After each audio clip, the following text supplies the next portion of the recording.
गुवाहाटी सारियालि नोंसानो माया गय बेपारि नोंसानो फाया फाथै बेपारि दिनै किकिनटाव टाव आदा नोंजों आंजों हाबा जाथावथाव दिनै किकिनटाव टाव आदा नोंजों आंजों हाबा जाथावथाव अ आदा गुवाहाटी टाउनाव थांबोला। आं दायो दङ दरं जिल्लानि सिङाव थानाय कपाटी सेलमारि गामियाव दंफैयो। नोंथांमोना मिथिगौ गोबां मुंदांखा जाबोदों बे साननैसोनि गेजेरावनो। बिथाङा खुगा मेथाइ खनो। दा बिथांखौ आङो जोंनि बड'लेण्ड बुब्लिनिफ्राय दान्दिसे मोगा मोगि बाथ्रा लानो होननानै आङो फैनाय जादों बिथांनि न'खराव। दा बेखायनो आङो नोंथांमोननि रायजो राजानि सिगाङाव आङो बिथांनि माखासे थं मुं आरो बिथाङा मा मा रोंगौथि बा माबायदि रोङो फंनैसो आङो नोंथांमोननि सिगाङाव दिन्थिनो होननानै फैनाय जादों। दा बिथांखौ आङो जोंनि बड'लेण्ड बुब्लियाव गिबियावनो बरायग्रोनानै लानाय जाबाय। खुलुमबाय बड'लेण्ड बुब्लि निउसखौ लोगोसे आरो गासिबो रायजो राजा नोंथांमोनखौ आंनि गोसो गोरबोनिफ्राय खुलुमनाय जासिहरनाय थाबाय। दा नोंथाङा जे नोंथांनि माखासे एड्रेस दा नोंथाङा मा गामियाव दङ बा नोंथांनि मुं नोंथाङा खोन्थानो हागोन नामा? औ आं दरं डिस्ट्रिक्टनि सिङाव थानाय कपाटीनि सियालमारि गामि बुङो जोंनि गामिखौ। ओमफ्राय मा होनो अदालगुरि डिस्ट्रिक्टनियाव गोलैयासै आरोना जोङो खाथिनो बिदिनो लामाया जोंनि सिमा आरो जों दरं डिस्ट्रिक्टआव गोलैबाय आरो। दा नोंथांखौ माखासे साननैसो सिगांनिफ्रायनो गोबां फेमास जानाय नुदों बा मुंदांखा जानाय नुदों। नोंथांखौ गोबां रायजो राजायानो नुबाय बा सिनायबायबो। खुगा मेथाइ जोबोद मोजां नोंथाङा खननो हायो होनना बुंदों। दा नोंथाङा मा समनिफ्राय खुगा मेथाइखौ सोलोंदोंमोन बा खनबोदोंमोन? खुगा मेथाइखौथ' आङो उन्दैनिफ्रायनो जोंहानि आफा आरो आयं मोनाहै उन्दैयाव आंखौ लाफानानै बिदिनो जोंहा आफामोना बैसागो मेथाइ आगोलावहा रोजाबोमोन खुगा मेथाइ रोजाबोमोन। आफा आरो आयं मोनानो आंखौ उन्दैनिफ्राय ओरैनो गावसोरनि आगोलनि खुगा खुगा सोलिबाय थानाय आबै आबौमोननि मेथाइखौ फोरोङोमोन। आयं आरो आफामोननिफ्रायनो आङो रोंदों आरो मेथाइखौ। नोंथाङा सिख्ला समाव बबे गामिनिमोन ओरैनो? आङो बाक्सा डिस्ट्रिक्टनि सिङाव थानाय पुबाथियाबारि होनो पुबाथियाबारि गामिनिमोन आरो। आफानि मुङा समबार रामसियारि आरो आइनि मुङा समबारि रामसियारि। दा नोंथाङा कपाटी सेलमारि गामियाव हाबा जाफैबाय। दा नोंथांनि न'खराव साबेसे दं दा ओरैनो? जोंहा न'खराव गासै 7 जोन दङ। आइ दङ आरो आं ओमफ्राय जोंहानि हासबेन्ड आरो बेवाइ दङ ओमफ्राय आरो जोंहानि बिजावजालि दङ आरो बाजै सासे दङ आरो। ओमफ्राय आंहा दा आरो सासे हौवासा थांनाय बोसोरावहा जन्म जादों बाबु दं आरो। दा नोंथांखौथ' गोबां खुगा मेथाइ खनो होननानै खोनाबाय आरो मेगनजोंबो नुबाय। गोबां बर' सुबुं बा रायजो राजायानो नुबाय नोंथांनि खननायखौ। दा नोंथाङा बबे खुगा मेथाइआव बांसिन मुंदांखा जानो हादों बा बयजोंबो सिनायजानाय जादों नोंथाङा खोन्थानो हागोन नामा? माबा गोदोनिनो आबै आबौमोननि सोलिबाय थानाय बे खुगा मेथाइ गुवाहाटी सारियालि होनो बे मेथाइखौ आङो खननानै बा रोजाबनानै आंनि इउटुब चेनेल केसरियारियाव आं हगारदोंमोन। बेयाव बारा भिउस गैयामोन। ओमफ्राय बिदिनो सासे क'क्राझारनि बिफंबाया गुवाहाटीयाव थायो। बिफंबाया पुतुला माने माबा कार्टुन माबा खालामोमोन। ओमफ्राय दोङो पानथं बुङो आरो बे चेनेलनि मुंखौ। ओमफ्राय बिदिनो इउटुबाव नायनानै आंखौ इउटुबावनो मेसेज हरबाय नोंथांनि माबाखौ नोंहा मा कन्टेक्ट नम्बरखौ हरनो हागोन नामा आब' होननानै सोंहरबाय आरो। ओमफ्राय बिदिनो आंनि कन्टेक्ट नाम्बारखौ लानानै बिथाङाबो अब्ला बै समावहा मुंदांखा नङामोन बिदिनो। ओमफ्राय आंनि बे खुगा मेथाइखौ बिथाङा होनबाय बिबाय आरो आङो मोनसे माबा थांखि लाना दङ सानना दङ नोंथांनि बे मेथाइखौ आं जोबोद मोजां मोनदों गोदोनि गोजाम मेथाइ बे मेथाइखौ आंनो नांगौमोन आब' होननानै बिथाङा बुंनायखाय बिदिनो मेथाइखौ होबाय। नैसोनि उनाव हगारनायनि उनावहा बिदिनो बिथाङाबो मुंदांखा जालांबाय। मास मोनसेयावनो 1 मिलियन जादो बिथांनिया। थेवब्लाबो आंबो सिनाय जाबाय। थेवब्लाबो आं बांसिन माबा जायासै आरोना आंनि चेनेला एसे माबा दङ। ओमफ्राय बिथाङानो एसे मुंदांखा खालामनाय बायदि जाबाय आरो। दा बे मेथाइखौ नोंथाङा ससे खननानै दिन्थिनो हागोन ना? औ हागोन।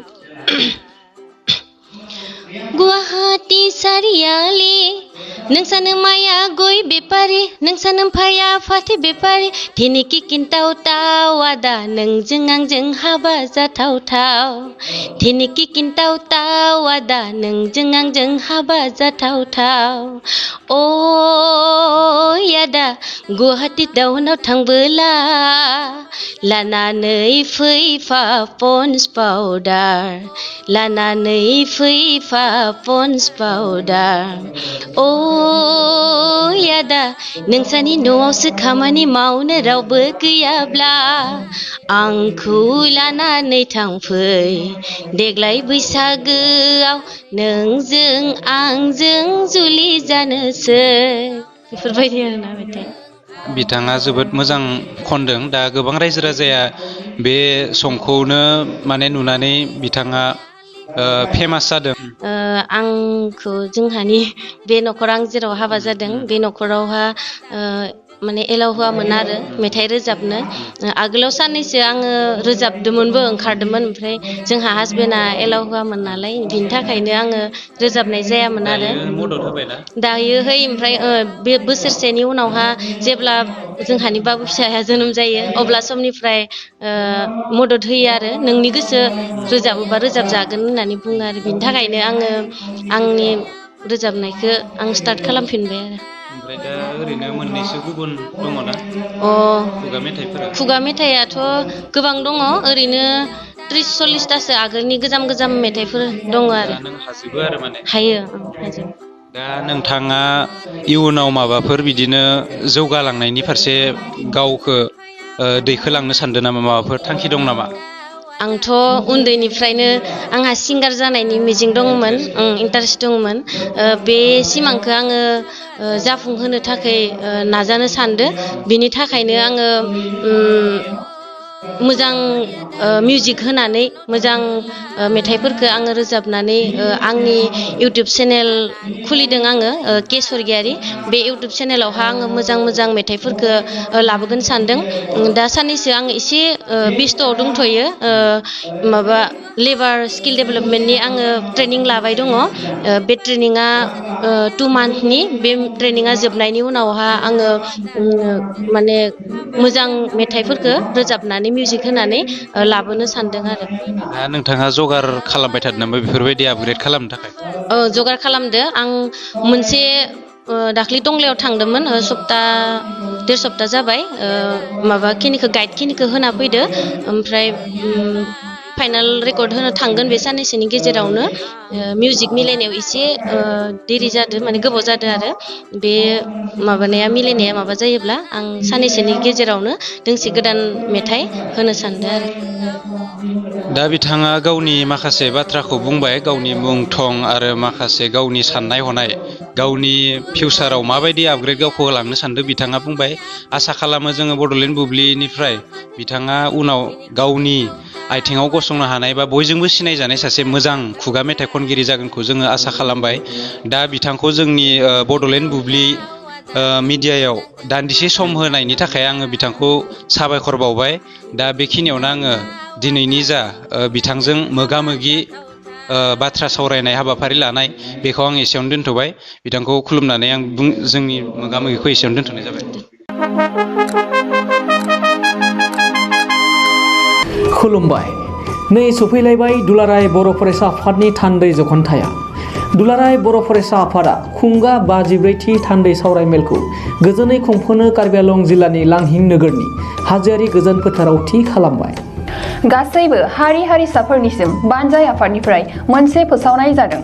कार्बि आंलं जिल्लानि लांहिं नोगोरनि हाजोआरि फोथाराव 2022 मायथाइनि 2, 3, 4 आरो 5 फेब्रुआरि खालाराव जानो गोनां दुलाराय बर' फरायसा आफादनि 54थि थान्दै जखनथाय लोगोसे 49थि कार्बि आंलं जिल्ला दुलाराय बर' फरायसा आफादनि बोसोरारि जथुम्मायाव जायफोर बर' फालांगिरिफोरजों लोगोसे आसामनि जायखिजाया हारिनि फालांगिरिफोर जेरै book stalls, tea stalls, vendors, hawkers बायदिफोरजों लोगोसे बर'नि गाननाय जोमनाय, दख'ना, गामसा, आर'नाइ, टेक्सटाइल्सनि बायदि रोखोमनि जि जोम दिन्थिनाय आरो फाननायनि थाखाय गिदिरथार मोनसे एग्जिबिशन लानाय जादों। बेखायनो जायखिजाया गोसो गुदुं फालांगियारि बिथांमोनखौ फैगौ जानुवारि दाननि 20 खालारनि सिगां गाहायाव होनाय 86389111317896968903 जानबुं नङाव सिगांग्रो खौरां लाना गावनि मुं थंफोरखौ रेबथुमना लाहरखानायजों लोगोसे गोरोबथा खालामनो थाखाय खावलायहरनाय जाबाय। गोजोन्थों। हाय, बर' फरायसाफोरनि थाखाय गियान स्रोतआ मोनसे गोजोनथाव सोलोंथाइनि राहा लानानै फैदों। नोंथांमोना गियान स्रोतनि राहाजोंनो लानो हागोन न'आव थानानै डिजिटेल मुगाजों डिजिटेल सोलोंथाइ। गियान स्रोतनि गेजेरजों नोंथांमोनहा बर' आयदानि मोनफ्रोमबो आयदाखौनो गोरलैयै मबाइल लेपटपनि गेजेरजों गियान स्रोत एपनि गेजेरजों सोलोंथाइ लानो हासिगोन। गियान स्रोतआ नोंथांनि सोलोंनायनि थाखाय जायखिजाया समावनो नोंखौ सोलोंनायाव मदद होगोन। डिजिटेल मुगानि गोदान सोलोंथाइ आदबाव रावनि सायाव जेबो जिंगासिनांगौ गैलिया। गियान स्रोतआ 9 आरो 10 थाखोनि फरायसाफोरा गावनि बिमानि राव बर' बिजोंजों लोगोसे गुबुन गुबुन रावफोरावबो सोलोंग्रोनो हासिगोन। गियान स्रोतआव फोरोंगिरिफोरा फरायसाफोरनि बुजिनायाव गोरलै जानायनि थाखाय ग्राफिक्स, एनिमेशन आरो मोगथाङारि गोबां बिदिन्थि लानानै बुजायनाय जागोन। आरो नोंथांनि ओनसोलाव इन्टारनेट गैया नामा? जानो हागौ नोंथांनि जायगायाव इन्टारनेटनि सुबिदाया मोजां नङा। अब्लाबो जिंगासिनांगौ गैयाजासे डिजिटेल बिजोंनि सोलोंनायाव नोंथांनि मबाइल आरो लेपटपआवनो सोलिबाय थागोन। गियान स्रोतआ बयनिबो थाखाय गुन गोनां सोलोंथाइ लानायाव गोरलै खालामदों। जोबोद खम बेसेनावनो गुन गोनां सोलोंथाइखौ। आथिखालसिमाव गियान स्रोतआव मोननो हानाय आयदाफोरानो जादों फारियै सानखान्थि, रांखान्थि, राजखान्थि, भुमखौरां, जारिमिन, मुवा बिगियान, रासायनारि बिगियान, जिबारि बिगियान, बिमा राव आरो इंराजि। गियान स्रोत एपखौ गुगल प्ले स्ट'रआव मोननो हागोन। नोंथांमोना डेम' एपखौ डाउनल'ड खालामनानै गावनि रावजों सोलोंनायनि मोनसे गोदान खाबुनि मोन्दांथिखौ लानो नाजा। बेयो मोनसे अफलाइन एप आरो गासैबो फराफारिखौ मेम'रि कार्डनि मददनि गेजेरजों मोननो हागोन। दानिया बे ई-लार्निं आदब बेखौ मिथिनो थाखाय नोंथांमोना www.gyanrots.in आव डेम' भिडिअफोरखौ डाउनल'ड खालामनानै नायदो। गियान स्रोतआ फरायसाफोरनि रोंगौथि जौगानायनि थाखाय मोनसे थार लोगो। नोंथांनि गथ'फोरनावबो रोंगौथि दं, नाथाय सोलोंनायनि मोनसे थार लोगोनि गोनांथि दं। बेनिखायनो गियान स्रोतआ जाबाय नोंथांनि थार लोगो।